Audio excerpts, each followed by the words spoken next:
ಈತ ಮಳೆಯಿಂದ ಅವಾಂತರಗಳು ಸೃಷ್ಟಿಯಾಗ್ತಾ ಇದ್ದಾವೆ.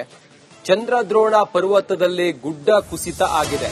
ನಿರಂತರವಾಗಿ ಮಳೆಯಿಂದಾಗಿ ಚಂದ್ರದ್ರೋಣ ಪರ್ವತದಲ್ಲಿ ಗುಡ್ಡ ಕುಸಿತದ ಆತಂಕ, ಇನ್ನು ಗುಡ್ಡ ಕುಸಿತ ಆಗಿಲ್ಲ, ಆತಂಕ ಇದೆ. ಐಡಿ ಪೀಠ ಕೈಮಾರ ರಸ್ತೆಯಲ್ಲಿ ದರೆ ಕುಸಿತದ ಆತಂಕ ಎದುರಾಗಿದೆ. ಅಂದ್ರೆ ಆ ರೀತಿಯ ಒಂದು ಸೂಕ್ಷ್ಮತೆ ಕಂಡು ಬರ್ತಾ ಇದೆ. ಗಣಿ ಮತ್ತು ಭೂವಿಜ್ಞಾನ ಇಲಾಖೆಯಿಂದ ವರದಿ ನೀಡಿದ್ದಾರೆ. ವರದಿ ನೀಡಿದರೂ ಕೂಡ ಜಿಲ್ಲಾಡಳಿತ ಮಾತ್ರ ಎಚ್ಚೆತ್ತುಕೊಳ್ಳಿಲ್ಲ.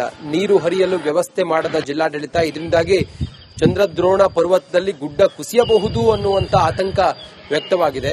ಚಿಕ್ಕಮಗಳೂರು ತಾಲೂಕಿನ ಚಂದ್ರದ್ರೋಣ ಪರ್ವತದಲ್ಲಿ ಮಳೆ ನಿರಂತರವಾಗಿ ಬೀಳ್ತಾ ಇರೋದ್ರಿಂದಾಗಿ ಗುಡ್ಡ ಕುಸಿಬಹುದು, ಅಲ್ಲಲ್ಲಿ ಗುಡ್ಡ ಕುಸಿದು ಅನಾಹುತ ಆಗಬಹುದು ಅಂತ ಹೇಳಿ ಗಣಿ ಮತ್ತು ಭೂವಿಜ್ಞಾನ ಇಲಾಖೆ ವರದಿ ಕೊಟ್ಟಿದೆ. ಆದರೆ ಜಿಲ್ಲಾಡಳಿತ ಮಾತ್ರ ಇನ್ನೂ ಎಚ್ಚೆತ್ತುಕೊಂಡಿಲ್ಲ. 2024ರಲ್ಲಿ ಗಣಿ ಮತ್ತು ಭೂವಿಜ್ಞಾನ ಇಲಾಖೆಯ ತಜ್ಞರ ತಂಡ ಚಿಕ್ಕಮಗಳೂರು ಜಿಲ್ಲೆಯ ಹಲವು ಕಡೆಗಳಿಗೂ ಕೂಡ ಭೇಟಿ ನೀಡಿತ್ತು. ಆ ಸಂದರ್ಭದಲ್ಲಿ ಕೆಲವೊಂದು ಸ್ಥಳಗಳನ್ನ ಡೇಂಜರ್ ಝೋನ್ ಅಂತ ಕೂಡ ನೀಡಲಾಯಿತು. ಆ ಒಂದು ಡೇಂಜರ್ ಝೋನ್ ನಲ್ಲಿ ಈಗ ಚಂದ್ರದ್ರೋಣ ಪರ್ವತ ಸಾಲು ಕೂಡ ಇದೆ. ನಾನೀಗ ದೃಶ್ಯಗಳಲ್ಲೂ ಕೂಡ ತೋರಿಸ್ತಾ ಹೋಗ್ತೇನೆ. ಈಗಾಗಲೇ ಕೆಲವೇ ದಿನ ಅಂದ್ರೆ ನಿನ್ನೆ ಅಥವಾ ಮೊನ್ನೆ ಮೇಲ್ಭಾಗದಿಂದ ಬಿದ್ದಿರುವಂತಹ ದರೆ ಕುಸಿತ ಕೂಡ ಕಾಣಬಹುದು. ಇದು ಎಲ್ಲೋ ಒಂದು ಕಡೆ ಆತಂಕವನ್ನ ಸೃಷ್ಟಿ ಮಾಡಿದೆ. ಈ ಸ್ಥಳ ಇರುವಂತದ್ದು ಚಿಕ್ಕಮಗಳೂರಿನಿಂದ ಕೈಮರದ ಮೂಲಕ ಇನಾಮ್ ದತ್ತಾತ್ರೇಯ ಪೀಠಕ್ಕೆ ಅಂತ ಹೇಳ್ತೀವಿ, ಆ ರಸ್ತೆಯಲ್ಲಿದೆ. ಕಳೆದ ವರ್ಷದವೂ ಕೂಡ ಈ ಭಾಗದಲ್ಲಿ ಕೆಲವೊಂದ್ ಕಡೆ ಭೂಕುಸಿತ ಕೂಡ ಉಂಟಾಗಿತ್ತು. ಆದ್ರೆ ಜಿಲ್ಲಾಡಳಿತ ಏನು ಭೂ ಮತ್ತು ಗಣಿ ವಿಜ್ಞಾನ ಇಲಾಖೆ ಅಧಿಕಾರಿಗಳು ಏನು ಸೂಚನೆಯನ್ನು ನೀಡಿದ್ರು, ಏನು ವರದಿಯನ್ನ ಕೊಟ್ಟಿದ್ರು, ಆ ವರದಿಯನ್ನ ಆಧರಿಸಿ ಈ ಗಿರಿಸಾಲನ್ನ ಹೇಗೆ ರಕ್ಷಣೆ ಮಾಡಬೇಕು, ಮತ್ತೆ ಅತಿ ಭಾರವಾದ ವಾಹನಗಳಿರ್ಬೋದು, ಅತಿ ಹೆಚ್ಚು ವಾಹನಗಳ ಸಂಚಾರಗಳು, ಇವೆಲ್ಲವೂ ಕೂಡ ಬ್ರೇಕ್ ಹಾಕ್ಬೇಕಿತ್ತು. ಆದ್ರೆ ಎಲ್ಲೊಂದ್ ಕಡೆ ಜಿಲ್ಲಾಡಳಿತ ವಿಫಲ ಆಗಿದೆ ಅನ್ನುವಂತ ಆರೋಪ ಕೂಡ ಸ್ಥಳೀಯರು ಪ್ರತಿ ಬಾರಿ ಕೂಡ ಮಾಡ್ತಾ ಇದ್ದಾರೆ. ಈಗ ಮೇಲ್ಭಾಗದಿಂದ ಏನು ಒಂದು ದರೆ ಕುಸಿತ ಕಂಡಿದೆ, ಆ ಸ್ಥಳದಲ್ಲಿ ಮತ್ತಷ್ಟು ಮಳೆ ಆದ್ರೆ ಆ ಸಂದರ್ಭದಲ್ಲಿ ಇನ್ನಷ್ಟು ಕುಸಿತ ಕಾಣೋ ಸಾಧ್ಯತೆ ಇದೆ.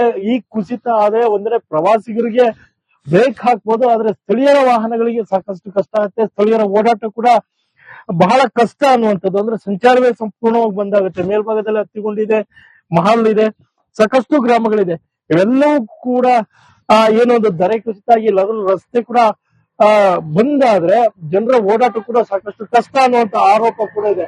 ಹಾಗಾಗಿ ಜಿಲ್ಲಾಡಳಿತ ಕೆಲವೊಂದು ಮುಂಜಾಗ್ರತೆ ಕ್ರಮಗಳ ಕೈಗೊಳ್ಳುವಂತ ಪರಿಸರವಾದಿಗಳು ಕೂಡ ಹೇಳಿದ್ರು. ಅಂದ್ರೆ ಅತಿಯಾದ ಮಳೆ ಬಂದ ಸಂದರ್ಭದಲ್ಲಿ ರಸ್ತೆಗಳಲ್ಲಿ ನೀರು ಹರಿಯುತ್ತೆ, ನೀರು ಹರಿಯುವ ಸಂದರ್ಭದಲ್ಲಿ ಚರಂಡಿಗಳನ್ನ ಮಾಡಿ ಅನ್ನುವಂತ ಮಾತುಗಳನ್ನ ಕೂಡ ಹೇಳಿದ್ರು ಮತ್ತು ಮನವಿಯನ್ನ ಕೊಡಿದ್ರು. ಆದ್ರೆ ಎಲ್ಲೋ ಒಂದ್ ಕಡೆ ಜಿಲ್ಲಾಡಳಿತ ಆ ರಸ್ತೆಯ ಪಕ್ಕದಲ್ಲಿ ಏನು ನೀರು ಸರಾಗವಾಗಿ ಹರಿಲಿಕ್ಕೆ ಒಂದು ವ್ಯವಸ್ಥೆಯನ್ನ ಕೂಡ ಕಲ್ಪಿಸಿಲ್ಲ, ಈ ಒಂದು ಕೆಲಸವನ್ನು ಕೂಡ ಮಾಡಿಲ್ಲ.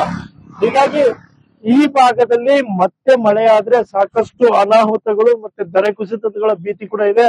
ಹೀಗಾಗಿ ಸ್ಥಳೀಯರು ಕೂಡ ಹೇಳ್ತಾ ಇರುವಂತದ್ದು ಮಳೆ ಪ್ರಾರಂಭ ಆಗಿದೆ, ಮಳೆಯ ಅಬ್ಬರ ಕೂಡ ಹೆಚ್ಚಿದೆ. ಹಾಗಾಗಿ ಈ ಸಂದರ್ಭದಲ್ಲಾದ್ರೂ ಕೂಡ ಕೆಲವೊಂದು ಟಫ್ ರೂಲ್ಸ್ ಗಳನ್ನ ಮಾಡಿ, ಪ್ರವಾಸಿಗರಿಗೆ ಕೆಲವೊಂದು ರೂಲ್ಸ್ ಗಳನ್ನ ಮಾಡಿ, ವಾಹನಗಳಿಗೆ ಇಂತಿಷ್ಟು ವಾಹನಗಳು ಮತ್ತೆ ಅತಿ ಭಾರವಾದ ಟಿಂಬರ್ ಇರ್ಬೋದು, ಇವ್ಯಾವು ಕೂಡ ಇಲ್ಲಿ ಓಡಾಡದಂತೆ ನಿಷೇಧವನ್ನ ಹೇರಿಯುವಂತ ಆಗ್ರಹವನ್ನು ಕೂಡ ಸದ್ಯಕ್ಕೆ ಈಗ ಸ್ಥಳೀಯರು ಮಾಡ್ತಾ ಇದ್ದಾರೆ.